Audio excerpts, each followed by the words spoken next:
وفاقی وزیر ریلوے خواجہ سعد رفیق اس وقت نیوز کانفرنس کر رہے ہیں، آئیے آپ کو براہ راست لے چلتے ہیں۔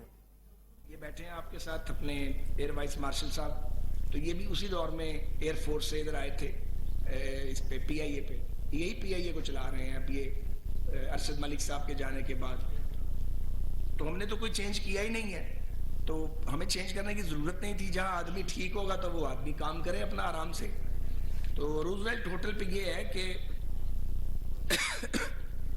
اس کا مستقبل جو ہے، جس کا فیصلہ میرا خیال اگلے برس ہوگا، کہ اور یہ بھی فیصلہ پچھلی فیڈرل کیبنٹ کر گئی بھی ہے کہ اس کو ایک فائنینشیل ایڈوائزر مقرر کیا جائے اور اس کے بعد جوائنٹ وینچر پارٹنر کوئی تلاش کیا جائے۔ اور یہاں پہ ایک ہائی رائز تعمیر ہو، ابھی وہ 19 منزلہ ہے، 40 منزلہ، 45 منزلہ، وہ مستقبل کا پلان ہے۔ ابھی تو فائنینشیل ایڈوائزر بھی مقرر نہیں ہوا، اور میں خود یہ چاہتا ہوں کہ جو آنے والی حکومت ہے وہ یہ فیصلے کرے۔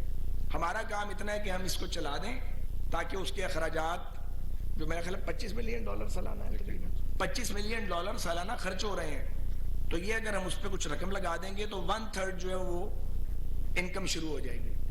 ایک اور وہاں پہ پرابلم ہے کہ وہاں یونین بڑی مضبوط ہے۔ اب شوکت صاحب جا رہے ہیں ریٹائرمنٹ کے بعد، وہی ادارہ ان کے ذمے پڑے گا انشاءاللہ۔ یہ بڑے کلین اور انٹیگریٹی والے آنیسٹ آفیسر ہیں، یہاں پنجاب میں بھی سالوں سرو کیا انہوں نے، سیکٹری فائنینس بھی یہاں پہ رہے ہیں پنجاب میں۔ تو یہ وہاں جا کے تمام آپشنز کا جائزہ لیں گے اور پھر جو پاکستان کے مفاد میں ہوگا وہ ریکمینڈ کیا جائے گا، لیکن اسے بھی وقت لگے گا۔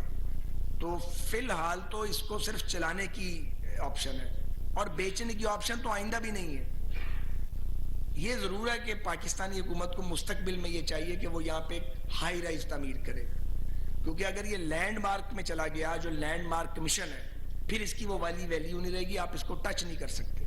تو اس کے ارد گرد تمام عمارات جو ہیں وہ ہائی رائز بن چکی ہیں۔ صرف یہی ایک جگہ ہے جو میں تو کبھی امریکہ گیا نہیں ہوں، لیکن جو وہاں کی بات سنی ہے تو وہ یہی کچھ مجھے بتایا گیا ہے، اور یہ ایک نہیں کئی ذرائع سے سنی ہے۔ ہماری ایمبیسی بڑی پرو ایکٹیولی انگیجڈ ہے اس سارے معاملے میں۔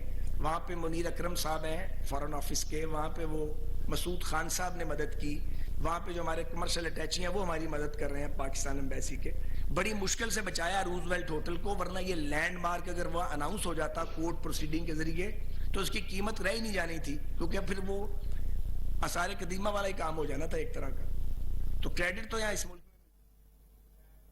وفاقی وزیر ریلوے ہوا بازی خواجہ سعد رفیق نیوز کانفرنس کر رہے تھے۔ ان کا کہنا تھا کہ روزویلٹ ہوٹل کو بیچنے کی کوئی تجویز نہیں، روزویلٹ ہوٹل سے متعلق آئندہ سال فیصلہ کیا جائے گا۔